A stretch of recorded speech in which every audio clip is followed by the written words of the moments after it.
సామెతలు 17వ అధ్యాయం 3వ వచనం నుంచి మనం ధ్యానించుకోవాలి. మొదటి 2 వచనాలు ఏం చూసాం?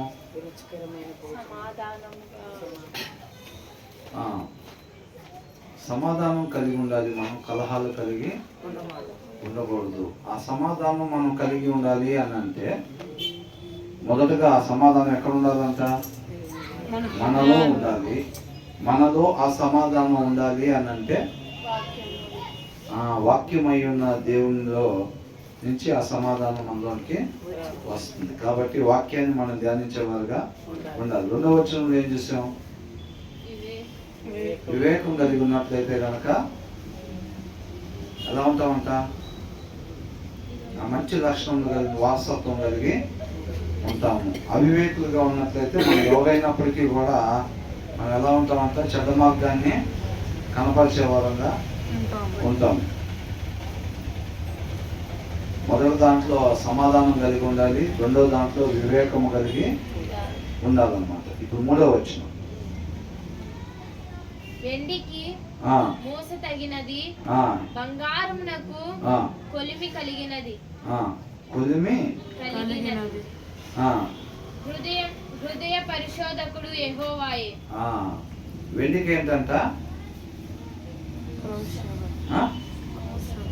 మధ్య ఆపితేనే మీరు అందరూ బైబిల్ చూస్తారు, లేకపోతే చూడరు. ఎవరో ఒకళ్ళు అందించారు అనుకోండి, మిగతా వాళ్ళు ఎవరు చూడరు. ఇంకా నేను ఆపాను అనుకోండి, కాబట్టి మీరు అందించడానికైనా అందరూ చూస్తారు. వెండికి మోస తగినది అంటే ఏం చేసిద్ది? మోస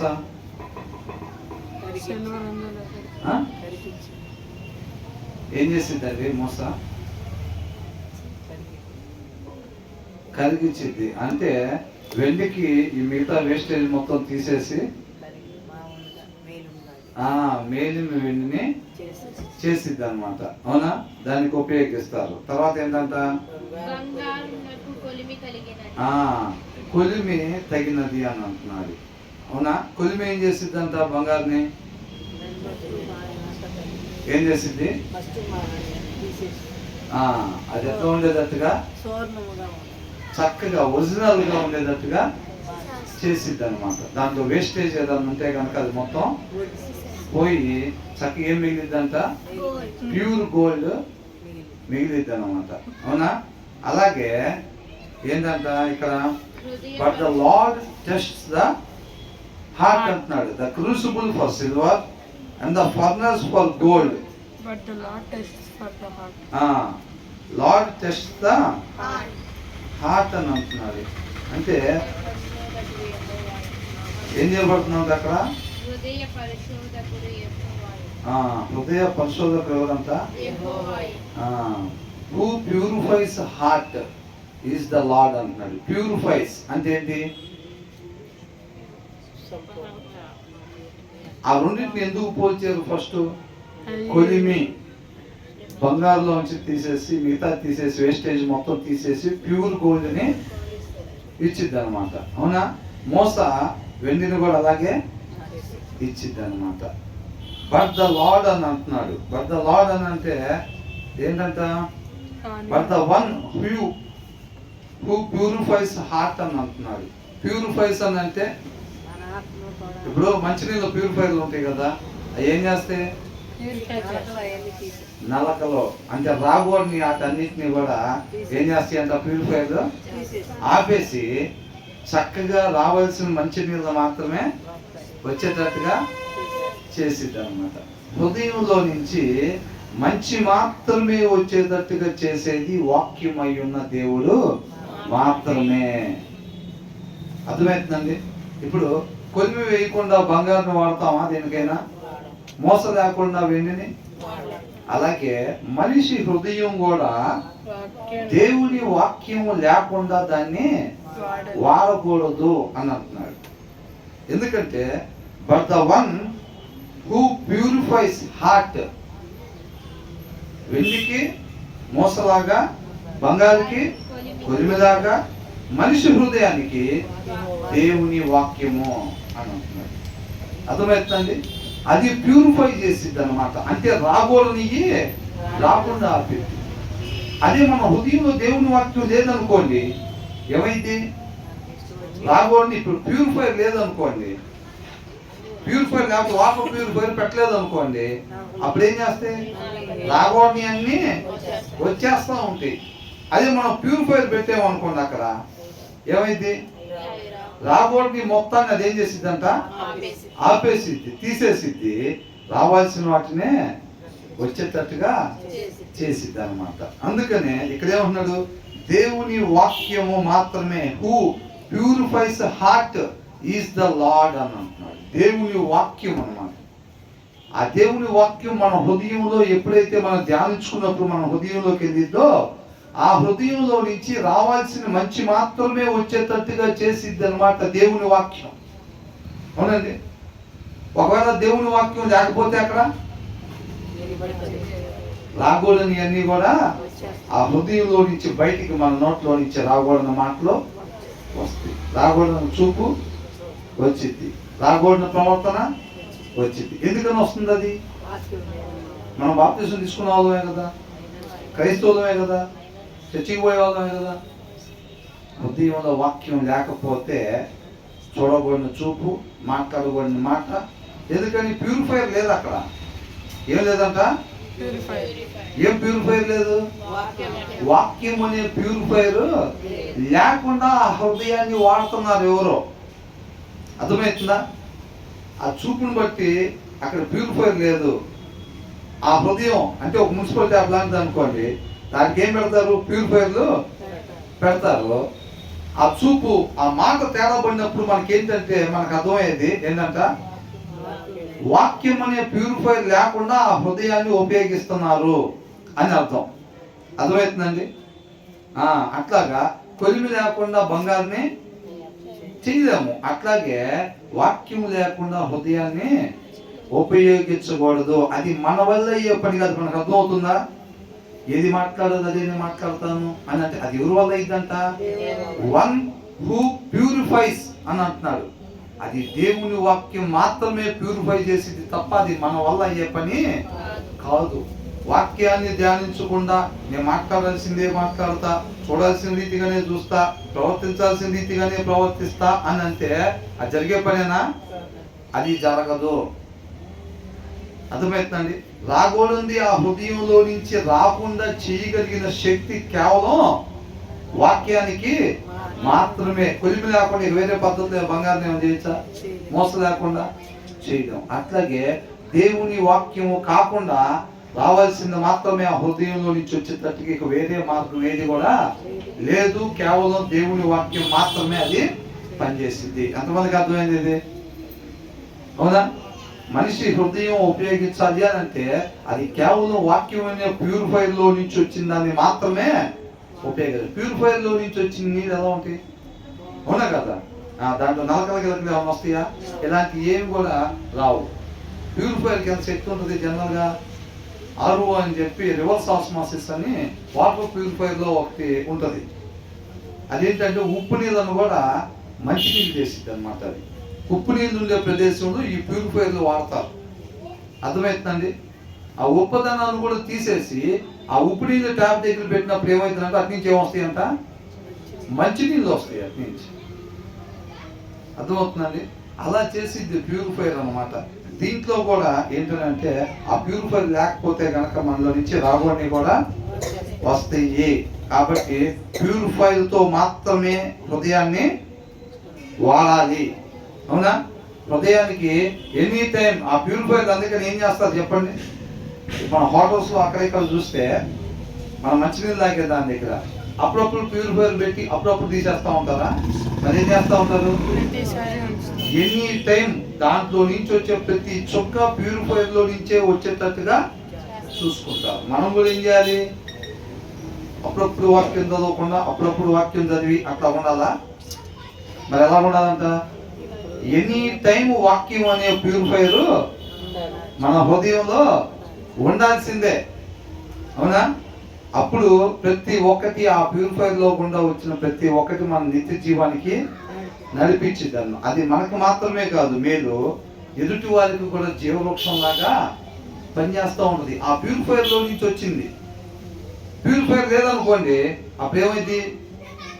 అది మాట్లాడటం వల్ల మనకి నాశనం అయింది, అట్ ద సేమ్ టైం అవతల కూడా నాశనాన్ని తీసుకొచ్చింది అనమాట. కాబట్టి ఖచ్చితంగా మనం హృదయంలో ఎనీ టైం వాక్యం ఉండాలి. ఆ తర్వాత ఏమంటారు? చెడు నడవడి గలవాడు. ఎవరంటేనా చెడు నడవడి ఆ పదం ఇచ్చారు అని అంటే ఏంటి? ఏ విక్డ్ పర్సన్ అని అనగానే ఇది ఉండకూడని రీతిగా ఉండేవాడు అని అర్థం, అవునా కదా? ఉండకూడని రీతిగా ఉండేవాడు అని. ఏం చేస్తాడంట? చెడు నడవడి గలవాడు దోషపు మాటలు వినును. దోషపు మాటలు వినును. ఎందుకని? ఆయన ఫస్ట్ ఎవరంట? చెడు నడవడి గలవాడు. చెడు నడవడి గలవాడు అని అంటే హృదయంలో వాక్యం ఉంది, అట్లా నడుస్తారా?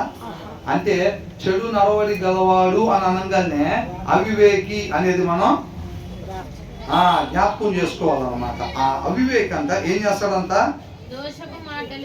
దోషపు మాటలు వింటాడు. వింటం అంటే ఏంటి? దాన్ని అంగీకరించి దాని ప్రకారంగా నడుచుకుంటాడని అర్థమవుతుందండి.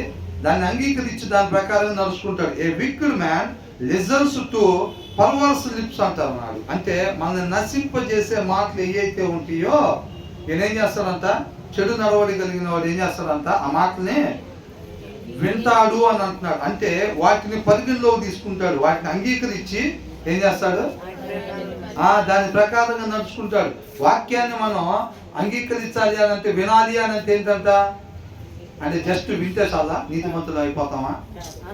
విని దాన్ని అంగీకరించి దాన్ని మనం ఏం చేయాలి?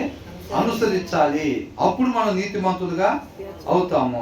ఈ చెడు నడవడి కలిగిన వాడు, హృదయంలో వాక్యం లేని వాడు, ఈ అవివేకి ఏం చేస్తాడంట? లిజన్స్ టు పర్వర్స్ లిప్స్ అని అంటున్నాడు. అర్థమవుతుందండి? మన నాశనానికి చేసే ఆ మాటల్ని ఏం చేస్తాడంట? వింటాడు. వింటం అంటే వాటిని అంగీకరించి దాని ప్రకారంగా నడుచుకుంటాడు. చేయకూడని పనులు ఎవరున్నా చెప్తున్నాడు అనుకోండి, లేదా హృదయంలో వాక్యం లేదు కాబట్టి ఏం చేస్తాడు? అవును, నెంబర్ 1 ఐడియా అంటాడు. అది వాళ్ళకి ఎందుకు పద్దాకుల్లో ఏదో టైం చూసి లేపేసేయండి అని అంటాడు. వీడికి అది నెంబర్ 1 ఐడియా లాగా అనిపించింది. అవునా? నెంబర్ 1 ఐడియా లాగా అనిపించింది. ఇదేమనుకున్నారు? వేసే అన్నదమ్ములు మిగతా వాళ్ళు అది తీసుకుని ఇలా ముట్లో పెడతాం అంటే మిగతా వాళ్ళందరూ సరే ఇలా కాల్లో కాదో చేతులలో పట్టుకుందాం అన్నారు. అది మంచిదా కాదా? ఎవరు ఆలోచించట్లేదు. ఇంకా తీసుకుని ఏం చేశారు? గుంటలో పడేశారు. తప్పు చేశారా? తప్పేం చేయలే. మంచోడు తీసుకుని ఏం చేశారు? ఒకటి చెప్పంగానే రెండోవాడు ఏం చేశాడు? హృదయంలో దేవుని మాట లేదనుకోండి, కరెక్ట్గా నువ్వు చెప్పినట్టు చేయాలి. వీరికి అర్థమైందండి? ఆ మాటని అంగీకరించి దాన్ని ఏం చేశాడు? అనుసరించారు అన్నమాట. అది వింటాం అంటే. ఈ చెడు నడవడి కలిగిన వాడు, ఈ అవివేకి ఏం చేస్తాడంట? మనల్ని నాశనానికి తీసుకెళ్లే మాటల్ని వింటాడు అన్నమాట. అది కరెక్ట్ కాదు కదా అనేది తెలియాలి అని అంటే ఆయన హృదయంలో వాక్యం ఉంటే అది తెలిసిద్ది. కాబట్టి తర్వాత ఏమంటున్నాడు?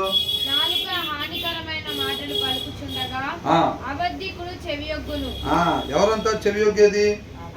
అబద్ధికుడు. A wicked man listens to perverse lips but a righteous man అని అంటున్నాడు. ఏనెవరు? ఇందాక ఒక ఆయన గురించి చెప్పారు. ఎవరి గురించి?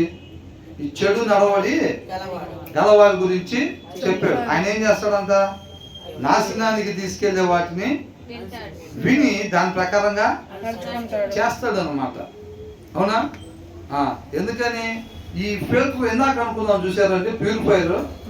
ఈ ప్యూరిఫైర్ ఏం చేసిందంటే ఆ హృదయాన్ని భద్రపరుస్తూ ఉంటుంది. అది కేవలం బయటికి వెళ్ళే వాటిని ఏది పడితే అది పోకుండా ఈ చెడ్డదంతా ఆపేసి మంచిది మాత్రమే వెళ్ళేటట్టుగా చేసిద్ది.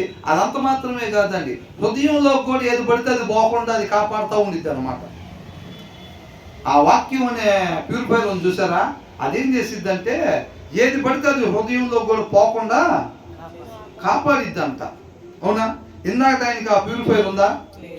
ఈ చెడు నడవడి నడిచేవాడికి ఆ ప్యూరిఫైర్ ఉందా? లేదు. కాబట్టి అవతరాలు ఏంటి? మన నాశనం చేసే మాటలు చెప్పినప్పుడు వీళ్ళు ఏం చేశారు? దాన్ని విని అంగీకరించారు. అంటే దాన్ని హృదయంలోకి వేసుకున్నారు. ఆ హృదయంలో ఏదుందో దాని ప్రకారంగానే వీళ్ళు చేశారు అన్నమాట. ఎస్, నిజంగా నేను చేద్దాం వాడికి అట్లాగా అని అనుకున్నాడు. అనుకుని ఏం చేశారు, దాన్ని హృదయంలో తీసుకొని ఇక డిసైడ్ అయ్యి అంగీకరించి చేతులు కాళ్ళు పట్టుకొని తీసుకెళ్లి గుంటలో వేశారు. అంటే దాని ప్రకారం నడుచుకున్నారు. పోగొడని మాట లోపలికి పోయింది, ప్యూరిఫైర్ లేదు. రాగోని ప్రవర్తన దాంట్లోంచి బయటికి వచ్చింది. ఎందుకు అట్లా జరిగింది? వాక్యం అనే ప్యూరిఫైర్ లేదు, పోగొడింది దాంట్లోకి పోయింది. రాగోని ప్రవర్తన దాంట్లో నుంచి హృదయానికి కాపలా లేదు. ఏముంటుందంట హృదయానికి కాపలా? దేవుని వాక్యమే ఆ కాపలా. ఏది పడుతుంది మన హృదయంలోకి పోకుండా అదే కావలిగా ఉండిద్ది. ఏది పడుతుంది బయటికి రాకుండా అదే కావలిగా ఉండిద్ది. అర్థమవుతుందండి? దీన్ని బట్టి ఏమర్థం అవుతుందంటే, ఇప్పుడు పెట్రోల్ కార్ తెలుసు కదా, పెట్రోల్ కార్ అది మ్యానుఫ్యాక్చరింగ్ తయారు చేయటమే, అది పెట్రోల్ ద్వారా నడిచేటట్టుగా దాని ఇంజిన్ తయారు చేస్తారు. అర్థమవుతుందండి? డీజిల్ కార్ తెలుసు కదండి, diesel car, gas diesel car తెలుసు కదా, దాని ఇంజిన్ ఎలా తయారు చేస్తారు? దాని ఇంజిన్ ఎలా తయారు చేస్తారు? డీజిల్ తో అది నడిచేటట్టుగా తయారు చేస్తారు అన్నమాట. దాన్ని అర్థమవుతుందా? దాన్ని పెట్రోల్ పోసి నడపచ్చా? నడపలేం, పాడైపోయింది అది. అవునా కదా? ఒక మనిషి హృదయాన్ని, ఒక మనిషిని దేవుడు ఎలా తయారు చేశాడు? అది వాక్యంతో నడిసే హృదయంగా దేవుడు తయారు చేశాడు. ఇది మనం ఒక వాహనం లాగా అనమాట. దేవుడు మనల్ని ఎలా తయారు చేశాడంట? అది ఇంజిన్ లాంటిది. అది మన హృదయం ఇంజిన్ లాంటిది. ఆ ఇంజిన్, ఆ బండి దేని ద్వారా నడిచిద్దంట? వాక్యము ద్వారా అది నడిచేటట్టుగా దేవుడు మనల్ని తయారు చేశాడు. ఒక పెట్రోల్ బండి పెట్రోల్ తోనే ఎలాగైతే నడిచిద్దో లాంగ్ రన్ నడిచిద్ది అది. అవునా? డీజిల్ పోస్తే ఏమైంది? చెడిపోయింది అది. అవునా కదా? మనం కూడా ఇప్పుడు డీజిల్ బండి కూడా డీజిల్ తోనే నడిచింది. దాంతో పెట్రోల్ పోసామనుకోండి, ఇది కూడా పాడైపోయింది. మనం కూడా దేని ద్వారా నడిచేటట్టు తయారు చేసాడంట? ఒక మనిషి వాక్యము ద్వారా మాత్రమే నడిచేటట్టుగా చేశాడు. అర్థమవుతుందండి? ఇప్పుడు దాంట్లో వాక్యం వేసుకుంటేనే చక్కగా వెళ్ళాల్సిన మార్గంలో లాంగ్ రన్ అది వెళ్తా ఉండిద్ది అనమాట. మనం వాక్యం వేయలేదు అని అంటే వేరొకటి దాంట్లో వేసినట్టే. అవునా?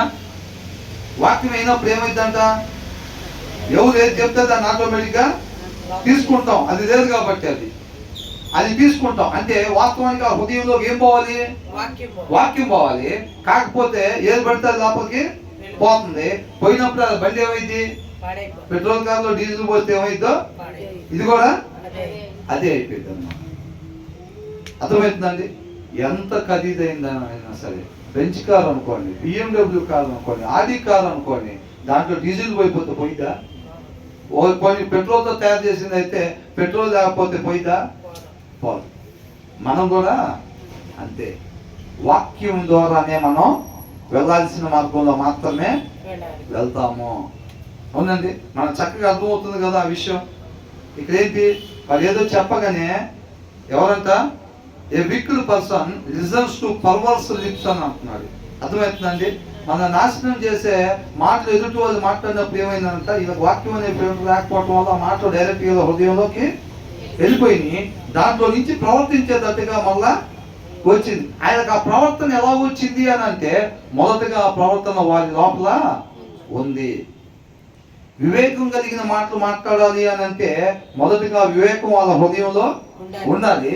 ఉంటే వాళ్ళ లోపల ఉన్నదే బయటికి వచ్చింది అనమాట. కానీ ఇక్కడ ఇంకొక అతను గురించి చెప్తున్నాడు. ఒక ఆయన ఏమో అవివేకి, హృదయంలో వాక్యం లేదైనా, ఎవరు ఏది చెప్తే అది నష్టపరిచేదైనా తీసుకొని దాని ప్రకారంగా నడుచుకున్నాడు. ఇక్కడ ఇంకొక ఆయన గురించి చెప్తున్నారు. ఎవరంటైనా బట్ రైచియస్ మ్యాన్, నీతిమంతుడు అని అంటే మనం ఏమనుకున్నాం? హృదయంలో వాక్యము కలిగిన వాడు అంటే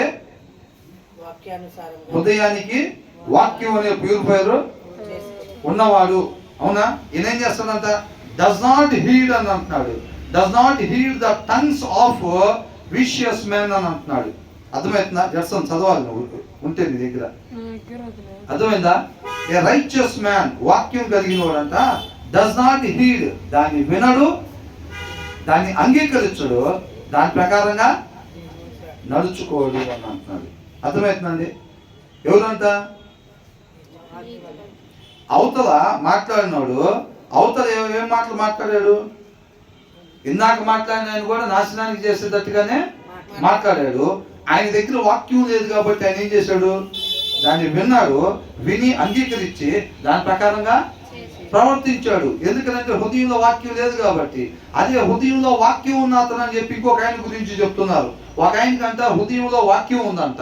ఈయన దగ్గరికి వెళ్ళి ఆయన అయ్యే మాటలు మాట్లాడాడు, కానీ ఈయన విన్నా సరే వాటిని అంగీకరించలేదు. దాని ప్రకారం ఈయన ప్రవర్తించలేదు అని అంటున్నాడు. అయ్యే మాటలు ఆయన దగ్గరికి వచ్చినాయి, ఈయన దగ్గరికి వచ్చినాయి. ఆయన మాత్రం ఏం చేశాడంట? ఆ హృదయంలో వాక్యం లేకపోవటం వల్ల ఆయన దాన్ని తీసుకున్నాడు, విన్నాడు, అంగీకరించాడు. అది ప్రవర్తనగా మారి బయటికి వచ్చింది. ఈయన హృదయంలో వాక్యం ఉండటం వల్ల ఏంటంట? డస్ నాట్ హీడ్, వాటిని అంగీకరించలేదు. The tongues of vicious man అని అంటున్నాడు. వాళ్ళు ఏదైతే మాట్లాడుతున్నారో వాటిని అనుసరిద్దామనే తీర్మానమైనా తీసుకోలేదు. అందుకనే హృదయంలో వాక్యం ఉన్నప్పుడు ఏమైందంటే 17:4 అందుకనే ఏంటంట, హృదయంలో వాక్యం ఉండే వాళ్ళు ఎవరు పడితే వాళ్ళు ముచ్చట్లు చెబుతున్నారు అనుకోండి, పనికిరాని మాటలు చెబుతుంటే వాళ్ళు అక్కడే 2 చెవులు పెద్ద చేసుకొని ఇంత వాళ్ళు ఉండలేరు. అంతే. ఏంటంట? ఉండలేరు అసలు. వాళ్ళ హృదయంలో వాక్యం ఉంది, అవతల ఏది పడితే అనవసరమైన మాటలు మాట్లాడుతున్నారు. కాబట్టి ఇలాంటి మాటలన్నీ వినుకుంటా అక్కడ కూర్చోరు అనమాట. వాళ్ళు అక్కడి నుంచి ఆటోమేటిక్గా లేచి వెళ్ళిపోతారు. అవునా?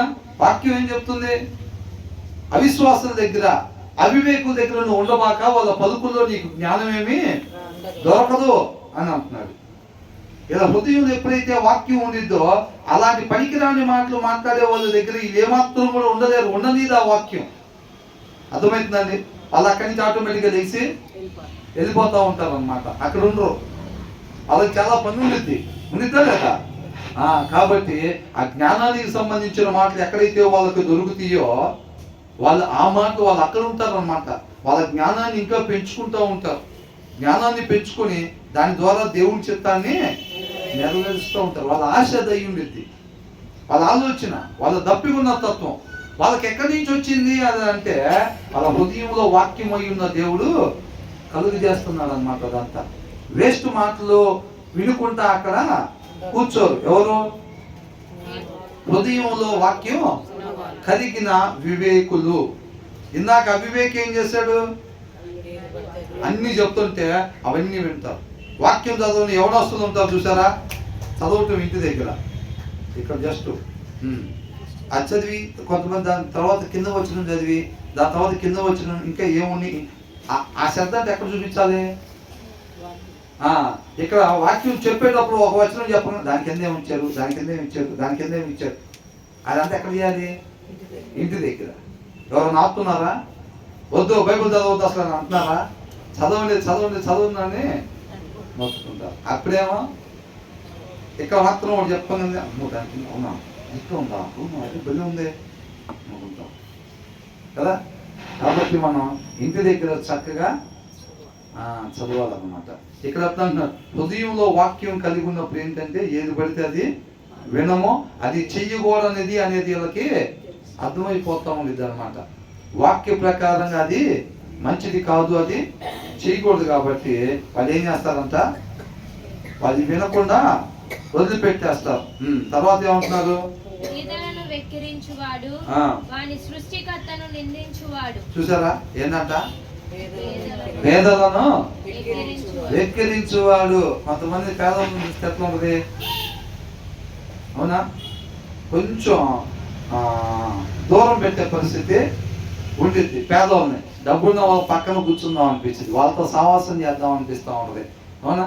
వాళ్ళతో తిరుగుదాం అనిపిస్తాం. మా ఫ్రెండ్ వాడు 3 కార్లు ఉన్నాయి అనుకోండి, ఏంటంట మా ఫ్రెండ్ అందరికి చెప్తూ ఉంటారు.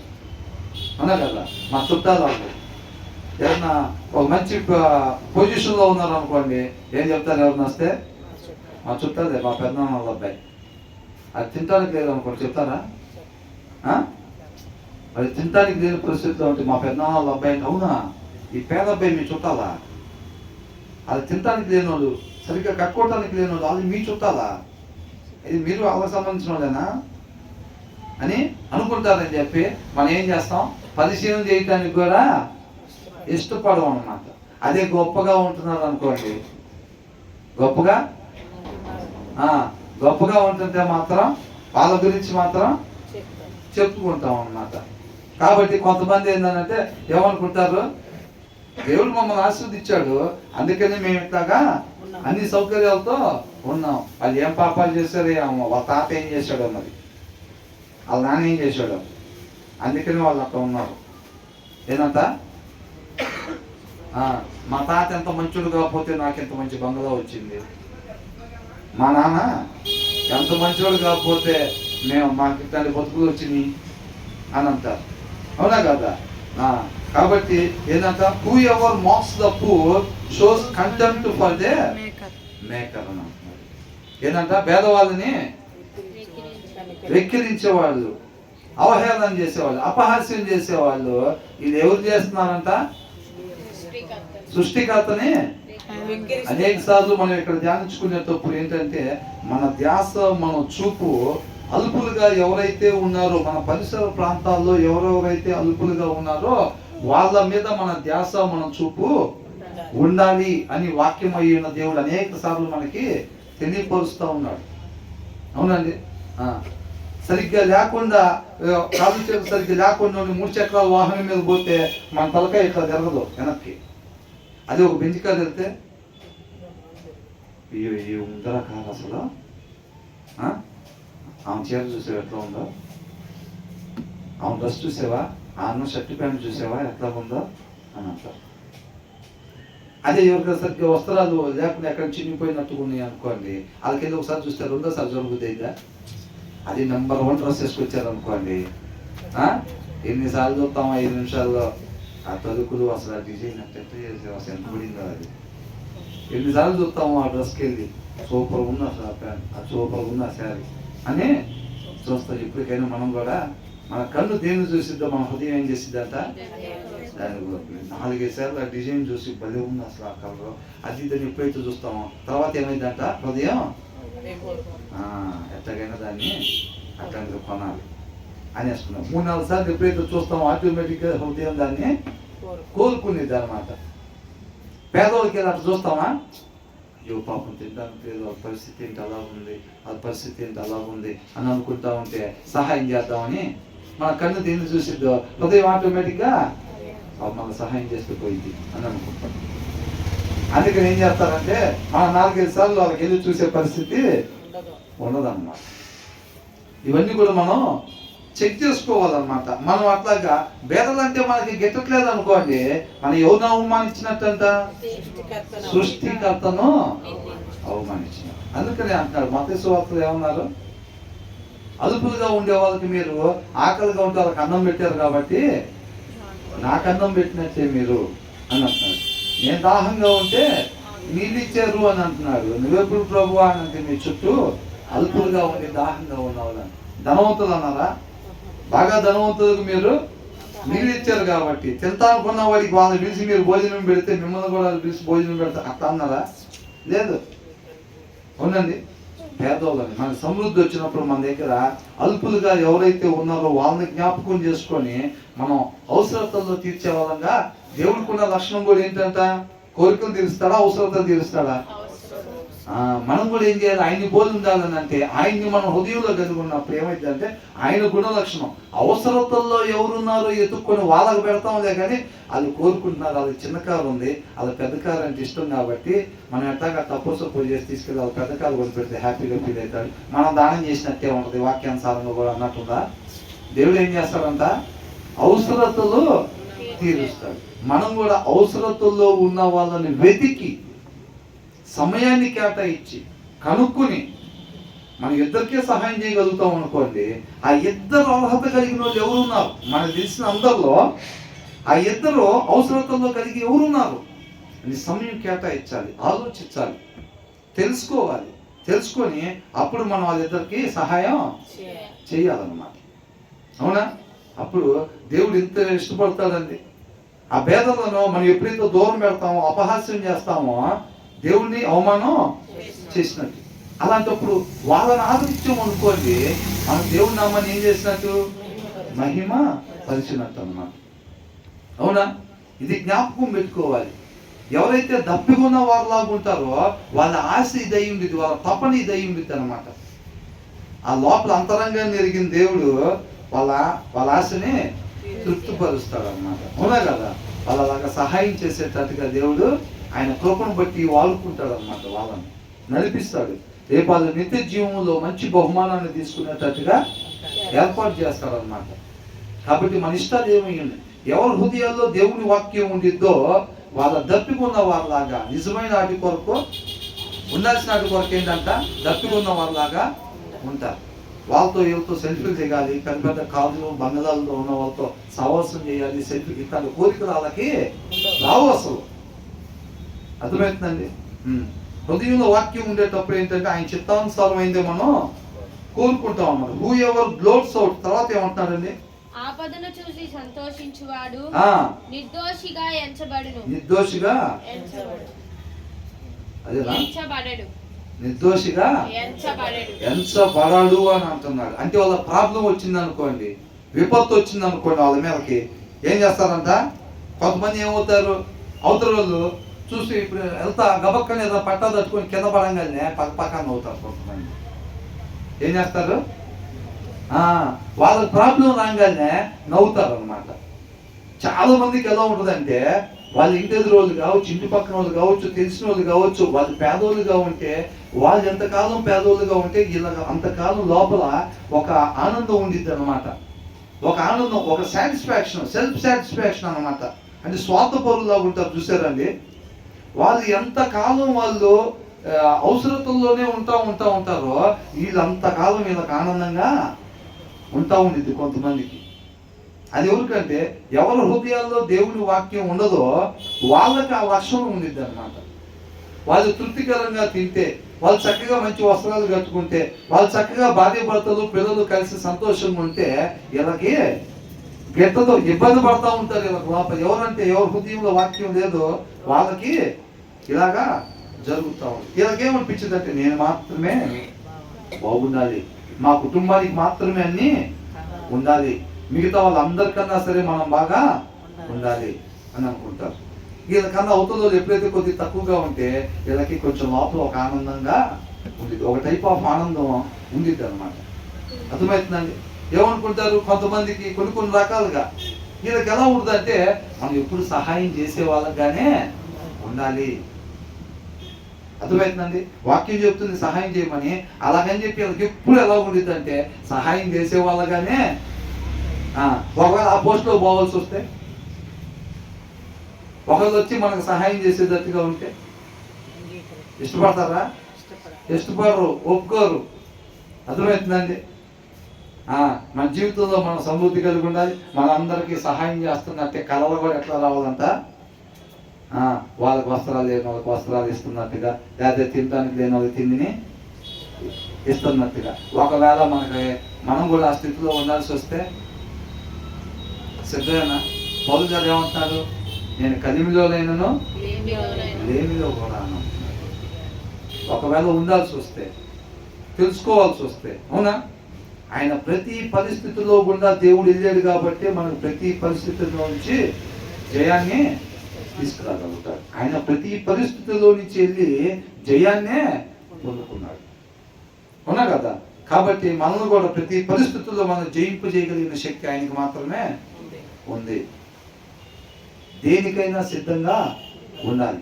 అంతే తప్ప ఎప్పుడు సహాయం చేసే వాళ్ళంగానే పై చేయగానే ఉండే వాళ్ళంగా కాదు. ఏ పరిస్థితుల్లో అయినా సరే మనం ఆత్మీయతను నిలబెట్టుకునేటట్టుగా ఉండాలన్నమాట. ఇక్కడ ఈ వచనంలో 2 విషయాలు మనం నేర్చుకుంటున్నాం. ఒకటేంటంట, పేదవాళ్ళని ఎప్పుడైతే అపహాస్యం చేస్తామో వాళ్ళు దేవుణ్ణి అవమానం చేసినట్టుగా అన్నమాట, అసహించుకున్నట్టుగా, తృణీకరించినట్టుగా అని అంటున్నాడు. అర్థమవుతుందండి? అంటే ఎంత ప్రాధాన్యత ఉందో చూడండి అసలు దాంట్లో. ఆ 2వ విషయం ఏం చెప్తున్నాడు? ఎదుటి వాళ్ళకి ఆపద వచ్చినప్పుడంట ఎవరైతే చూసి ఏం చేస్తారంట? సంతోషిస్తారు. And he that is glad at calamities shall not be unpunished అంటున్నాడు. ఖచ్చితంగా వాళ్ళకి పనిష్మెంట్ వచ్చింది, వదిలిపెట్టడం అంట దేవుడు. అర్థమవుతుందండి? అవతల వాళ్ళ మీదకి విపత్తు వచ్చి వాళ్ళకి ఎప్పుడైతే అనుకోకుండా వాళ్ళకి ఖర్చు వచ్చి పడింది అనుకోండి, అవునా అన్న, ఇట్లా అసలు సడన్గా ఇట్లా ఖర్చు వచ్చి పడింది అన్న అంటే వీళ్ళకి ఎంత ఆనందం ఉంటుందో లోపల. అమ్మాయి వాళ్ళకి డబ్బులు లేవు, అయిపోతాయి. ఒకవేళ ఉంటే కనుక డబ్బులు అయిపోతాయి. అబ్బాయికి బాగలేదమ్మా, ఇట్లా హాస్పిటల్కి తీసుకెళ్ళాల్సి వచ్చింది, వాళ్ళు 1,50,000 అయిద్దన్నారు అనగానే అవునా ప్రార్థన చేద్దానంటారు, లోపల 1,50,000 అయిపోయినాయి. అవకాశం 1,50,000 అయిపోయింది. వాళ్ళ ప్రాబ్లం వచ్చింది పలానాది అని అనగా ఎదురు రేకుల షెడ్ అంతా పడిపోయిందమ్మా, అవునా. వాళ్ళు ఏదో ఉంటానికి ఏదో కట్టుకున్నారు, దాని ఎదురు ఏదో రేకుల షెడ్ వేసుకున్నారు, అది పడిపోయింది అనగానే వీళ్ళకి ఏదో తెలియని ఆనందం లోపల. అర్థమవుతుందండి? అలా కానీ నీకున్నట్టయితే కనుక నిన్ను దేవుడు ఏమంటున్నాడు? ఖచ్చితంగా పనిష్మెంట్ ఇస్తాను అని అంటున్నాడు. ఎందుకంటే దేవుడు నిన్ను వల్లే నీ పొరుగు వారిని ప్రేమించమంటున్నాడు. వాళ్ళకి నష్టం కలిగినప్పుడు నీకు ఆనందం వస్తుంది అనుకోండి, అది వాక్యానికి విరుద్ధం అన్నమాట. ఆ దేవుని ప్రేమ మనలో లేదు, నీ హృదయంలో వాక్యం లేదు కాబట్టి నీ స్వభావం అలాగా ఉంది అని అంటున్నాడు. ఎదుటి వాళ్ళకి దేవుడికి ఉండే లక్ష్యం ఏంటంటే ఏ ఆత్మ కూడా నశించిపోవటానికి మనకు కూడా అదే ఉండాలి. అర్థమవుతుందండి? మనకు కూడా అదే ఉండాలి. మనం మాత్రమే బాగుండాలి, మనం మాత్రమే విలువైన వస్త్రాలు కట్టుకోవాలి, మనం మాత్రమే చక్కటి ఫుడ్ తినాలి, మనం మాత్రమే సౌకర్యంగా ఉండాలి. మనం కారులో పోవాలి చక్కగా, అవతల కారు కొనుక్కున్నారంటే ఇబ్బందిగా ఉంటుంది. ఏంటంట? మనకు మాత్రం వర్షం పడుతున్న సౌకర్యంగా కారులో పోతా ఉండాలి జడ్సన్, కానీ అవతల కారు కొనుక్కున్నారంట అన్న మాట మన చెవులు పడింది అనుకోండి, మనం కారు కొన్నప్పుడు ఎలాగైతే ఆనందంగా ఉన్నామో అదే ఆనందం ఉందా? అది చెక్ చేసుకోవాలి. మన వ్యక్తిత్వం దేవుని వ్యక్తిత్వం వల్లే మారాలి. అంతే తప్ప చాలా మంది ఎలా ఉంటారని అంటే ఇక్కడ విన్న మాటలను బట్టి, హృదయంలో వాక్యం లేకపోతే మాటలను బట్టి వాక్యం ఇలా చెప్తుంది కాబట్టి ఏదో మనసు చంపుకొని చేసేవాళ్ళుగా ఉంటారన్నమాట. అలా కాదండి, మన వ్యక్తిత్వమే అలా ఉండాలి, హృదయపూర్వకంగా చేసేటట్టు ఉండాలి ఏదైనా సరే, అవునా. తర్వాత ఏమంటున్నారు? కుమారుల కుమారులు వృద్ధులకు కిరీటము. వృద్ధులకు అంటే ఏంటంట? కిరీటం. పౌలు గారు ఏమన్నారు? రేపు క్రీస్తు వచ్చినప్పుడు మీరే నాకు కిరీటమై ఉన్నారు అని అంటున్నాడు, అవునా. ఆయన ఎవరెవరికైతే మంచి మార్గాన్ని కనపరిచాడో, మంచి మార్గాన్ని చూపించాడో, రేపు మీరే ఆయన ఎదుట నా కిరీటమై ఉన్నారు అని అంటున్నాడు. ఇక్కడ ఎవరంట? కుమారుల కుమారులు వృద్ధులకు కిరీటము. ఎందుకని? నన్నుగా నువ్వు తెలుసుకొని నీ పిల్లలకి వాళ్ళ పిల్లలకి చెప్పాలి, అవునా కదా. మనం ఎవరెవరికైతే చెప్తున్నామో రేపు మన కిరీటాలు ఏంటండి? ఎవరెవరికైతే ఫస్ట్ ఆ వాక్యమై ఉన్న దేవుని మన హృదయంలో పెట్టుకొని ఆ గుణ లక్షణాన్ని ఎవరెవరి దగ్గర అయితే కనపరచాలని చెప్పి ముందుగా మనం సత్క్రియలు చేయాలని ఆయన ఏర్పాటు ఆలోచన కలిగి ఉన్నాడు కదా, ఆయన అక్కడక్కడికి పంపిస్తాడు మనల్ని. వాళ్ళ ముందట మనం ఆ సత్క్రియలు చేస్తూ ఉంటాం, ఆ మాటలు మాట్లాడుతూ ఉంటాం, అవునా కదా. ఎవరెవరి దగ్గర అయితే చేసామో, ఎవరెవరిని లక్ష్యంలోకి నడిపించామో, ఎవరెవరికి సత్యమైన వెలుగుని ప్రకాశింపు చేసామో, రేపు వాళ్ళే మన కిరీటం, అవునా కదా. దేన్ని బట్టి అంట? ఈ నిత్య జీవాన్ని స్వతంత్రించుకోండి ఈ రాజ్యాన్ని అని అంటే, ఎందుకని ప్రభు అంటే నేను ఆకలిగా ఉంటే అన్నం పెట్టాను అన్న. ఆకలిగా ఉంది ఎవరు అక్కడ? ఆ చుట్టూ ఉండి అదుపులు ఎవరైతే ఉన్నారో వాళ్ళకి అన్నం పెట్టారు, వాళ్ళే ఈయనకి కిరీటం అయ్యారు, అవునా. ఆ రాజ్యం ఎలా వచ్చింది వీళ్ళకి? ఆ రాజ్యం ఎలా వచ్చింది? వాళ్ళకి సహాయం చేయటం వల్ల, దాహంగా ఉన్న వాళ్ళకి నీళ్లు ఇవ్వటం వలన వాళ్ళందరే ఈయనకి కిరీటం అయ్యారన్నమాట. మనం కూడా ఆయన మహాకృపను బట్టి ఎప్పుడైతే వాక్యమైన దేవుని మనం హృదయంలో పెట్టుకుంటామో, ఏ పనుల కోసం ఆయన మనం సృష్టించాడో ఆ పనుల దగ్గరికి దేవుడు మనల్ని నడిపిస్తాడు. అర్థమవుతుందండి. ఆ వాక్యంలో నుంచి వచ్చే ఆయన గుణ లక్షణాలు ఎక్కడెక్కడైతే మనం కనపరచాలో ఆయా ప్రదేశాలకు నడిపించినప్పుడు మన ద్వారా ఆ కార్యాలు ఆయన చేస్తూ ఉంటాడు అనమాట. చేసినప్పుడు ఎవరెవరి దగ్గర అయితే చేసామో, ఎవరెవరైతే మేలు పొందుకుంటున్నారో వాళ్ళందరూ రేపు మనకి కిరీటంగా ఉంటారు. వాళ్ళే కదా కిరీటం. అది చెప్తా ఉన్నాడు అనమాట. వృద్ధులకు ఎవరంట? వాళ్ళ పిల్లలు వృద్ధులకు కిరీటం. తర్వాత తండ్రులే కుమారులకు అలంకారము. తండ్రులే కుమారులకు అలంకారము. మనం ఎలా ఉండాలంట? మనం ఆయనగా తెలుసుకొని ఫస్ట్ ఆ వాక్యం మన హృదయంలో కలిగి దాని ప్రకారంగా మనం నడుచుకుంటా తర్వాత వాళ్ళకి చెప్పాలి. పిల్లలకి ఎంత మంచిదండి అసలు అది, అవునా కదా? అలాంటి తల్లిదండ్రులు ఉండటం ఆ పిల్లలకి ఎంతో మేలు చేసి, ఎంత మేలు. అలాంటి తల్లిదండ్రులు వాక్యాన్ని అనుసరించేవాళ్ళు, దేవుడితో బలంగా అంటుకట్టబడి ఉండేవాళ్ళు. అలాంటి తల్లిదండ్రులు ఉండటం వల్ల పిల్లలకి ఎంత మేలు అసలు, అవునా కదా? పద్దాక వాళ్ళని చూస్తూ ఉంటారు. వాళ్ళ ఆశ, వాళ్ళ దప్పిగా ఉన్న తత్వం, వాళ్ళ ఆకలిగా ఉన్న తత్వం పిల్లలకి కనిపిస్తూ ఉంటుంది అన్నమాట. వాళ్ళ తల్లిదండ్రులు వాళ్ళు దేనికోసం ఆశపడుతున్నారు, దేవుడి కృపను బట్టి వాళ్ళకి ఇచ్చిన ఆయుష్ దేని కొరకు వాళ్ళు ఉపయోగిస్తున్నారు. వాళ్ళ లోపల ఆశ ఏమైంది? మా నాన్న నోరు తెరిస్తే చాలు అదే మాట్లాడతాడు, దాని గురించే ధ్యాస, దాని గురించే ఆలోచన. మా అమ్మ నోరు తెలిసిందంటే అసలు ఆ మాటలే మాట్లాడిద్ది, అవే ఇష్టం. ఏం చేయాలి, ఇంకేం చేయొచ్చు, ఇంకెంతగా దేవుని మహిపరచవచ్చు, ఎలాగ మహిపరచవచ్చు అనేది వాళ్ళు దాని గురించి ఆలోచిస్తూ ఉంటారు అనమాట నిత్యం కూడా. అది వాళ్ళ పిల్లలకు కనబడిద్దా లేదా? అలాంటి తల్లిదండ్రులు ఉండటం పిల్లలకి ఎంత గొప్ప సంపద లాంటిది అసలు, అవునా కదా?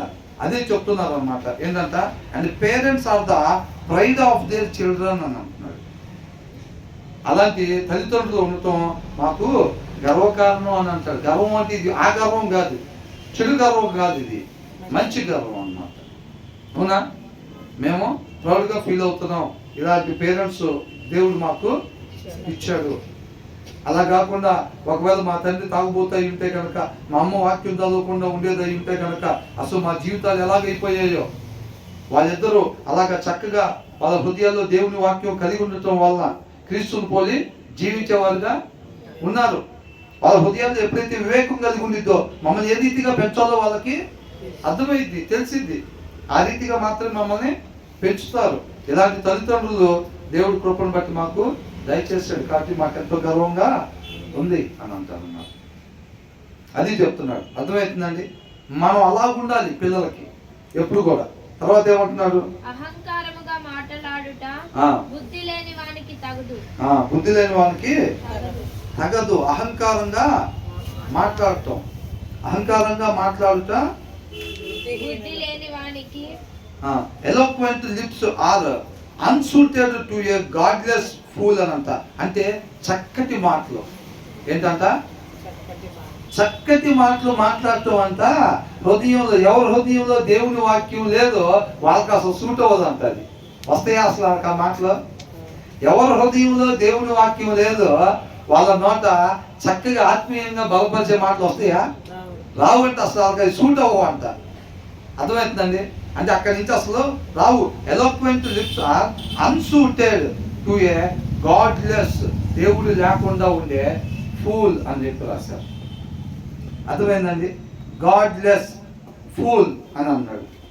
ఎవరైతే వాక్యమయ్యున్న దేవుని కలిగి లేరో వాళ్ళు ఫూల్ అని చెప్పి రాశారు అనమాట. వాళ్ళు మూర్ఖులు అని. అర్థమవుతుందండి? అంటే వాక్యము ద్వారా జీవించాలి మనిషి అని చెప్పి దేవుడు సృష్టించినప్పుడు ఆ వాక్యం లేకుండా ఆ జీవితాన్ని ముందుకు తీసుకెళ్దామని చూస్తూ ఉంటారు చూసారా, వాళ్ళని మూర్ఖులు అని అంటున్నాడు వాక్యమైన దేవుడు. అర్థమవుతుందండి? అలాంటి వాళ్ళ నోట మంచి మాటలు వస్తాయా? జీవవృక్షం లాంటి మాటలు. వీళ్ళు ఆ మాటలు పలకటం వల్ల వీళ్ళకి మేలు కలిగి, వీళ్ళు పలికినప్పుడు ఏం చేస్తారు? వీళ్ళ బుక్లో రాస్తారు, ఈ మంచి మాట మాట్లాడారు కాబట్టి నిత్య జీవానికి తీసుకెళ్ళాలి, ఇలాగా ప్రవర్తించాడు కాబట్టి ఇలాగా అని చెప్పి అవి మాట్లాడినప్పుడు మనకి మేలు, అవి మనకి జీవాన్ని తీసుకొస్తాయి. జీవవృక్షం మన దగ్గర ఎవరైతే అవతలలో వింటారో వాళ్ళు కూడా ఏం చేస్తే జీవాన్ని కల్పిస్తాయి అన్నమాట. కాబట్టి అది జీవవృక్షంగా, అది మనం తిన్నా అవతల వాళ్ళు తిన్నా కానీ జీవాన్ని తీసుకొచ్చింది అన్నమాట. మన హృదయంలో కానీ దేవుని వాక్యం ఉంటే. ఇక్కడ ఏమని రాశాడు? హృదయంలో దేవుడు లేకుండా ఉన్న అవివేకి గురించి అంట. వాళ్ళ నోట మంచి మాటలు రావటం అనేది అసలు సూటు అవదు, రాదు, అక్కడ అసలు అసంభవం అది. అవునా కదండి? తర్వాత ఏమంటున్నాడు? అబద్ధమాడుట అధిపతికి బొత్తిగా తగదు. అధిపతి అంటే excellent speech is unbecoming to a fool and the lying lips to a righteous man అని అంటున్నాడు. ఏంటంట? లయింగ్ లిప్స్ అంటే అబద్ధాలు ఆడతారు చూసారండి, అబద్ధం ఆడే పెదవులు అంట నీతిమంతుడికి సూట్ అవ్వవు అని అంటున్నాడు. ఇందాక మూర్ఖుడికి ఏం సూట్ అవ్వలేదంట? మంచి మాటలు, ఆత్మీయమైన మాటలంట ఎవరికి? మూర్ఖుడికి సూట్ అవ్వవు. అలాగే నీతిమంతుడికి అబద్ధం ఆడటం కూడా అట్లాగే సూట్ అవ్వదు, అది మరీ వరస్ట్ ఉంటుంది అని అంటున్నాడు. ఇందాక ఆయనకి ఎట్లాగైతే సూట్ అవ్వదో, ఈ నీతిమంతుడు హృదయంలో వాక్యం కలిగినోడంట అబద్ధం ఆడితే కూడా అంత వరస్ట్గా ఉండిద్ది అని అంటున్నాడు. అర్థమవుతుందండి? చాలా మంది ఏం చేస్తారు, వాక్యంలో అబద్ధాలు ఆడాలని ఉందా, ఆడకూడదని ఉందా అని చెబుతారు. అవునా? కానీ టైం దొరికితే ఆడేస్తూ ఉంటారు. అంత వరస్ట్గా ఉంటుంది. ఆ వరస్ట్ ఏం చేసింది అంటే అవతల వాళ్ళకి క్రీస్తు కనపడకుండా అర్థం పడింది. వీళ్ళు వాక్యం చదవకుండా అట్లా మాట్లాడతారు, లోకస్తారు కాబట్టి మాట్లాడారు అని అనుకుంటారు. ఎప్పుడైతే వీళ్ళు బైబిల్ తీసుకొని అందరి ముందు, జనాల ముందు వచ్చి, ఈ చర్చి లోపలికి వచ్చి బయటికి పోయి అట్లా అబద్ధాలు ఆడేటప్పుడు ఏమవుతుందంటే క్రీస్తు కనపడకుండా వాళ్ళే అర్థం పడుతూ ఉంటారు. వాళ్ళు చేసిన పనులు ఇక్కడి నుంచి తెచ్చుకున్నారు అనుకుంటారు. దావీదు తప్పు చేసినప్పుడు దేవుడు ఏమన్నాడు? నువ్వు నా మనిషిగా జనాలు మొత్తానికి తెలుసు, మిగతా టైంలో అంతా నువ్వేం చేస్తున్నావు, నా దగ్గర పెరుగుతున్నావు. అవునా? ఫలానా ఆయన మా దేవుడు అని చెప్తున్నావు నువ్వు, నేను ఆయన మనిషిని అని చెప్పి జనం మొత్తానికి తెలుసు. నువ్వు ఎప్పుడైతే చేయకుండా ఆ పని చేసావో జనం మొత్తం ఏం చేశారు? నాకు అవమానం కలిగింది వాళ్ళందరి దగ్గర. అవునా కదా? మనం ఏం చేస్తాం? మేము ఇట్లా పట్టుకొని బైబిల్ పట్టుకొని జనాలు అందరు కనపడేటట్టుకు వచ్చి అందరు చూస్తూ ఉండగా లోపల చర్చిలోకి దూరతాం. దూరినప్పుడు ఏమనుకుంటారు? వీళ్ళు యేసుక్రీస్తుని నమ్ముకున్న వాళ్ళు అని జనాలు మొత్తానికి తెలిసిందా లేదా? తెలిసింది. మరి నువ్వు బయటికి పోయి నువ్వు చేసే ప్రతి ప్రవర్తన ఆయన నామానికి మహిమకరంగా ఉందో అవమానకరంగా ఉందో చెక్ చేసుకోవాలి. మనం మాట్లాడిన వద్దు, వాక్యంలో వద్దు అని చెప్పిన ప్రతి ఒక్కటి మనం ఎప్పుడైతే చేస్తామో అవి ఆయన నామానికి అవమానాన్ని తీసుకుని వస్తాయి అన్నమాట. అర్థమవుతుందండి? ఆ విషయం జ్ఞాపకం పెట్టుకోవాలి ఎప్పుడు కూడా. మనం ఎప్పుడైతే బైబిల్ తీసుకుని వస్తున్నామో, ఎప్పుడైతే ఫెలోషిప్కి వస్తున్నామో, మనం దేవుని యేసుక్రీస్తు యొక్క నమ్మకస్తులు అని మనం ఎప్పుడైతే చెప్పుకుంటున్నామో జనం మొత్తానికి, మన మాట చాలా జాగ్రత్తగా ఉండాలి. హృదయంలో వాక్యం లేకుండా ఎప్పుడు కూడా మనం ఉండకూడదు. ఎప్పుడైతే ఉంటామో ప్రవర్తించాల్సిన రీతిగా మనం బయట ప్రవర్తించాం. బయట వాళ్ళకి క్రీస్తు కనపడకుండా మనమే అడ్డుపడతాం అన్నమాట. అదికేమైంది? నేను చెప్పాను కదా పోయినసారి, మాతో పాటు ఒక అన్యులు పనిచేస్తుంటే నువ్వు కూడా రక్షణ పొందుకోవచ్చు కదా, బాప్తీసం తీసుకోవచ్చు కదా అంటే, వాళ్ళ కళ్ళ ముందు బాప్తీసం తీసుకొని మందు తాగేవాళ్ళు, రకరకాల పనులు చేసేవాళ్ళని చూశాడు. అప్పుడు ఆయన ఏమన్నాడు? తక్కువని ఆల్రెడీ బాప్తీసం తీసుకున్న వాళ్ళు ఏం చేస్తున్నారు ఏంటి అని అన్నాడు. ఆయనకి క్రీస్తు కనపడకుండా ఎవరు అడ్డం పడ్డారు? వీళ్ళే. అవునా కదా? వాళ్ళకి సత్యం తెలియకుండా మనోళ్ళు బయటకు పోయి మోసం చేసినప్పుడు ఏమైతే క్రీస్తు కనపడకుండా వీళ్ళే అడ్డం పడ్డారు, ఆయన నామానికి అవమానాన్ని తీసుకొచ్చారు. మనం బయటకు పోయి అబద్ధాలు ఆడుతుంటే ఏమవుతుంది? వెలుగు ప్రకాశింపజేయాల్సిన మనం ఏం ప్రకాశింపజేస్తున్నాం? చీకటిని ప్రకాశింపజేస్తాం. ఆ విషయాన్ని చాలా జాగ్రత్తగా చూసుకోవాలి మనం. కాబట్టి మనం చేయాల్సిన పని ఒకటే, ఉండాల్సిన వాళ్ళందరూ ఉండాల్సిన రీతిగా ఉంటే ఈ చుట్టుపక్కల ఇంత చీకటి ఉండదు. ఆయన అంటున్నాడు వాళ్ళ గురించి వీళ్ళ గురించి కాదు, లోకానికి మీరే వెలుగై ఉప్పై ఉన్నారు అని అంటున్నాడు. మనం ఉండాల్సింది. అవునండి? ఆ పక్కన దాన్ని నువ్వు ఎందుకు సారం తీసుకురాలేదు అని అడుగుతారా? ఇప్పుడు కూరలో సారం ఏది తీసుకురావాలంట? ఉప్పు తీసుకురావాలి. ఇక్కడ వెలుతురు ఏది ప్రకాశింప ఆ రేకులను అడుగుతారా? నువ్వెందుకు వెలుతురు ప్రకాశింప చేయలేదని అడుగుతారా? ఈ టెంట్ని అడుగుతారా? ఎవరిని అడుగుతారు? ఈ లైట్ని అడుగుతారు అన్నమాట. అవునా కదా? ఇక్కడ వెలుతురుని ప్రకాశింపజేయాల్సిన బాధ్యత ఈ లైట్. ఈ లోకంలో కూడా సత్యము అనే వెలుతురుని ప్రకాశింపజేయాలి. నీతి, న్యాయం, ధర్మం, అర్థమవుతుందండి? వీటిని ప్రకాశింపజేయటం అన్నమాట. వాటిని ప్రకాశింపజేయాల్సిన బాధ్యత ఉంది, మనదే. మన ఇంటి పక్కన వేరే వాళ్ళు ఉన్నా వాళ్ళనే అడగరు. అర్థమవుతుందండి? కాబట్టి ఆయన్ని కనపరచాల్సిన బాధ్యత మన మీద. ఫోటో తీసుకొని నడుచుకుంటూ వెళ్తాం, సిలువు పట్టుకొని నడుచుకుంటూ వెళ్తాం కాదు. మన జీవిత విధానం ద్వారా క్రీస్తుని మనం కనపరచాలి. అవునండి? కాబట్టి ఈ విషయాలన్నీ కూడా చాలా జాగ్రత్తగా మనం జ్ఞాపకం పెట్టుకోవాలి. ఎప్పుడైతే మిగతా స్త్రీలు మనం ఎప్పుడైతే బైబిల్ పట్టుకొని వచ్చి ఫెలోషిప్కి వచ్చి తర్వాత బయటికి వెళ్ళిన తర్వాత మన ఇంట్లో నుంచి టీవీ సీరియల్ చప్పుడు వినపడింది అని అంటే కనుక వాళ్ళు రక్షణ పొందుకోకుండా ఉండడానికి కారకులం మనమే. వాళ్ళు క్రీస్తు వైపు చూడకుండా అర్థం పడింది మనమే. వినపడకూడని మాటలు మన ఇంట్లో నుంచి వినపడినవి అని అంటే అవతల వాళ్ళకి చీకటిని ప్రకాశింపజేసింది మనమే. ఇవన్నీ కూడా చాలా జాగ్రత్తగా జ్ఞాపకం పెట్టుకొని మన జీవితంలో ముందుకి సాగాలి. ఎంతో ముగిద్దాం, మిగతాది తర్వాత ధ్యానించుకుందాం. దేవునికి మహిమ కలుగును గాక.